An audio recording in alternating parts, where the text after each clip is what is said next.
Hey everyone, how's it going? Cell here. Today I'll be discussing the harvest changes a little bit while I run a Nemesis mobs drop currency items in the background here. Harvest has been a hot topic lately, and now that I've had a few weeks actually it's been like a week, hasn't it? What am I doing? To gather my thoughts, I thought I'd make a video discussing them for historical reasons and just to sort of collect my thoughts even further.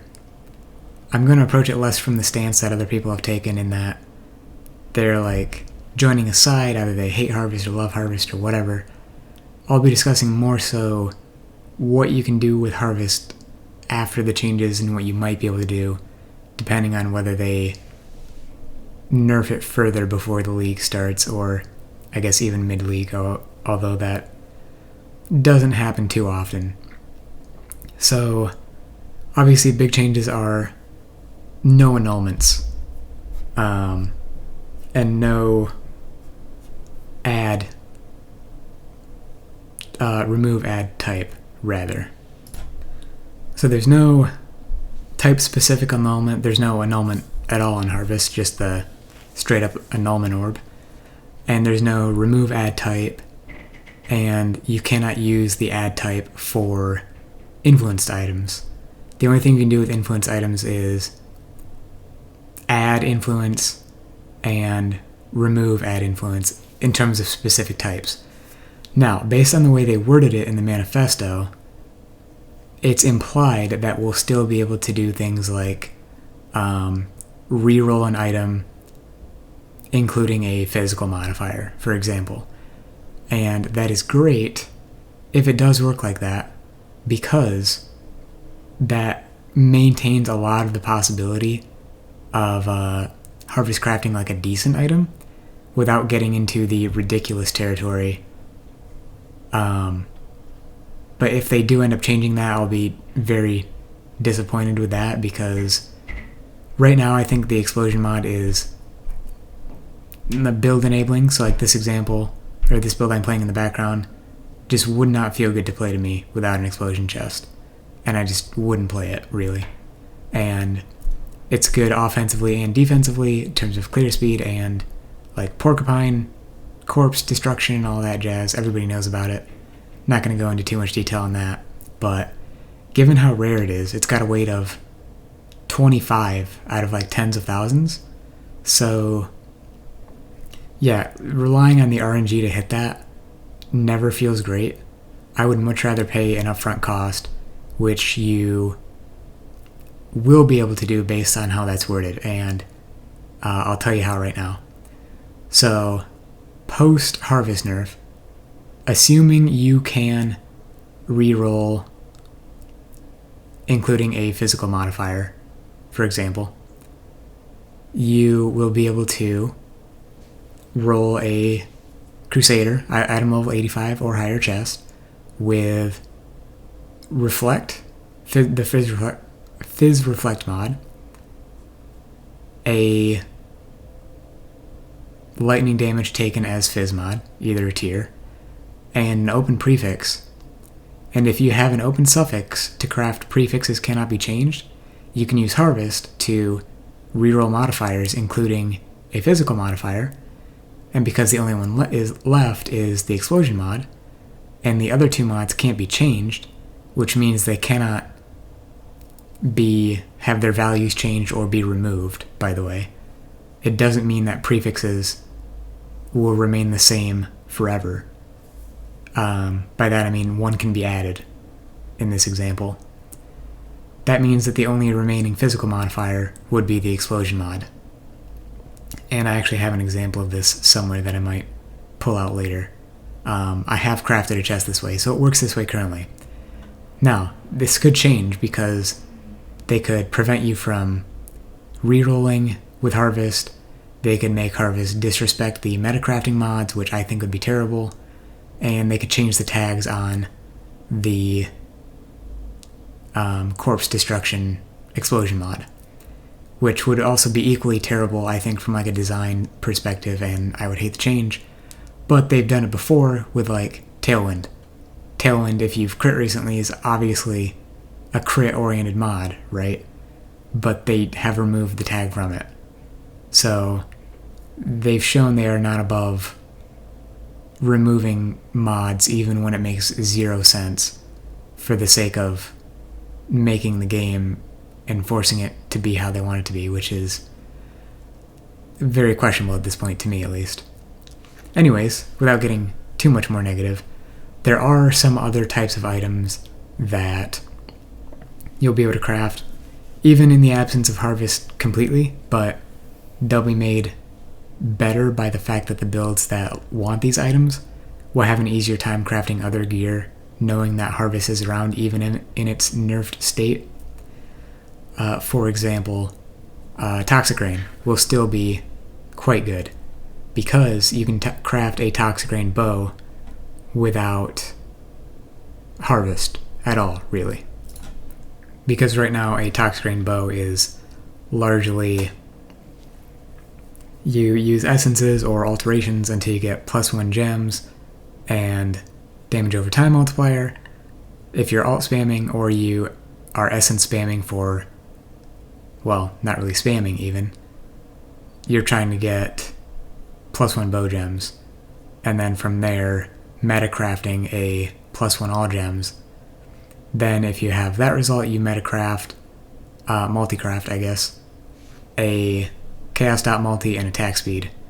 Otherwise, if you're going for +2 support, you roll a +1 all gems and damage over time multi, then you multicraft chaos dot multi and +2 support.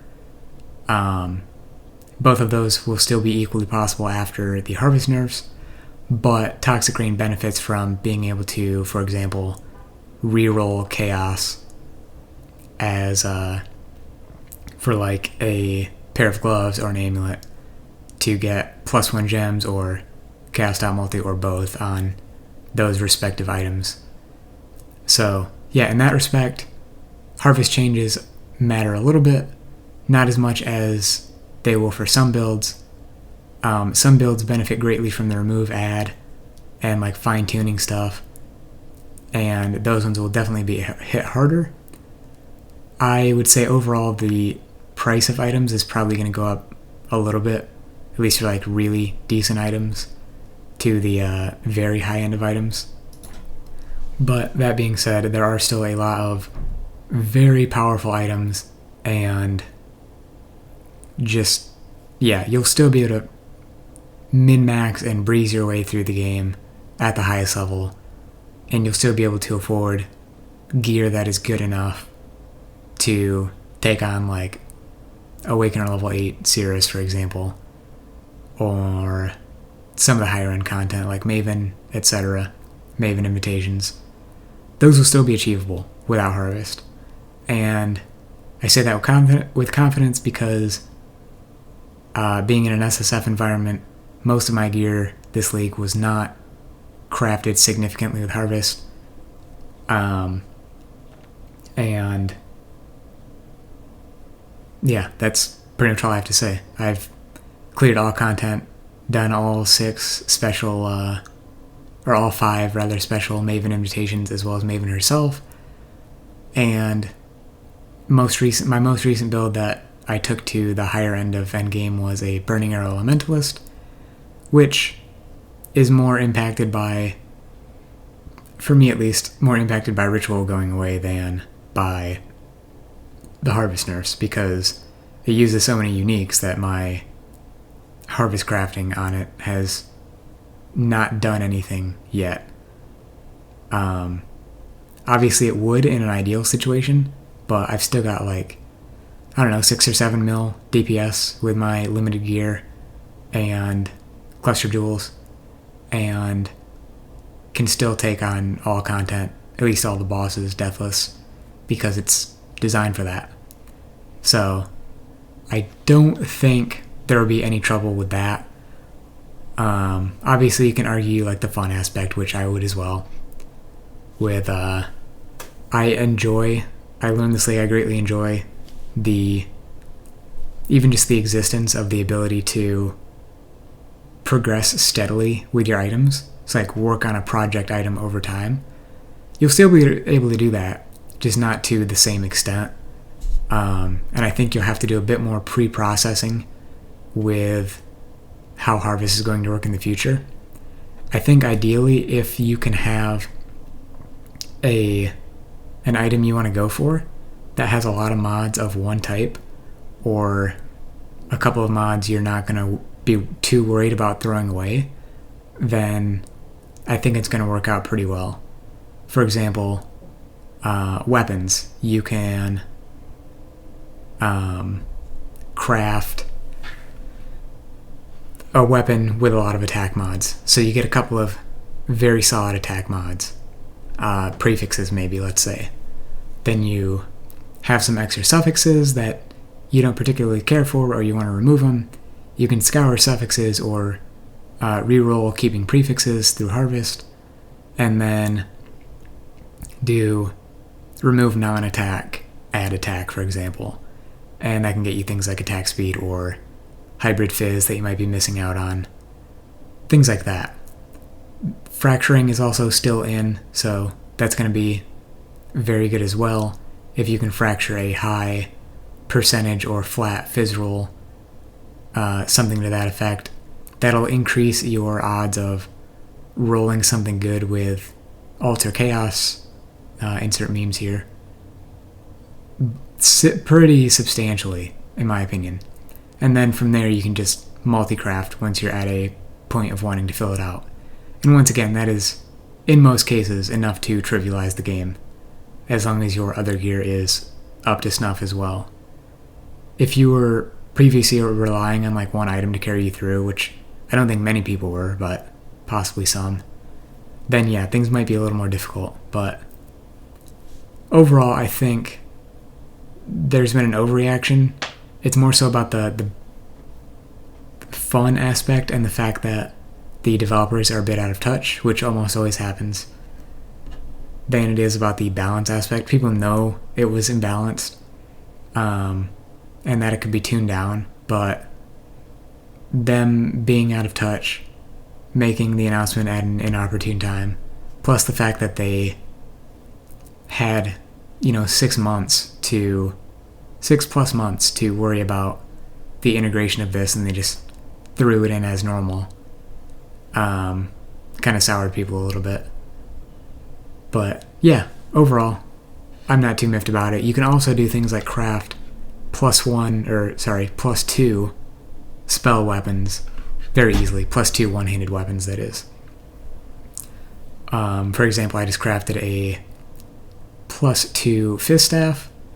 Has what you want to do is, depending on whether you're going for which element or fizz you're going for, I guess damage type, gem tag rather, you make sure you have a prefix with, let me back up, start over.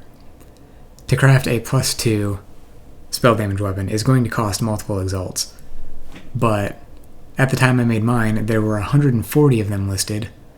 I put, I believe, 5 exalts into crafting mine, and the cheapest one I could find that was comparable was listed at 9 exalts, I believe.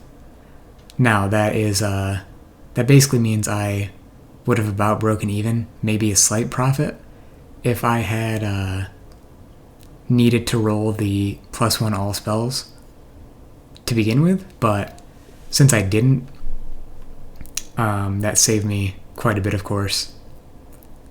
But yeah, to do that, you basically need, if you're going for a fizz, plus 2 fizz spell weapon, you just need plus 1 all skills, any number of open prefixes, an open suffix, and yeah, that's pretty much it, for it to be a rare as well. You craft cannot roll attack mods, and you augment fizz. That's pretty much it. You have a plus 2 fizz weapon, and can do whatever with it from there. Augment fizz, try to roll some good suffixes, or whatever else. If you need a plus 2 lightning, cold, or fire.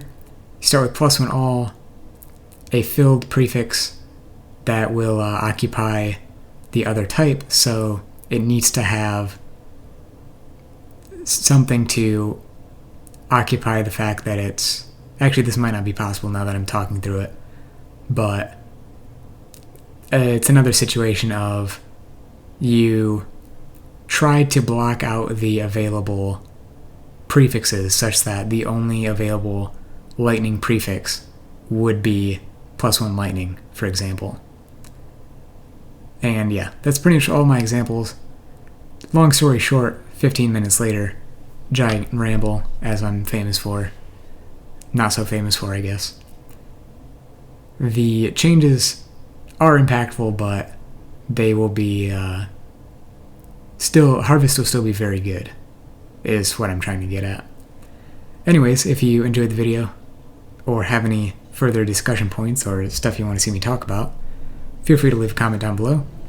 I find crafting to be the most interesting part of the game, at least at the moment. It is like the herald of all the customization I feel like in the game, at least for me at the moment, like I said. So I'll definitely be making more videos about crafting in the future, whether they include a nerf harvest or multi-crafting or whatever else, fossils, essences, etc. And yeah, if you want to see that, stick around, feel free to subscribe, and I'll see you next time. Peace.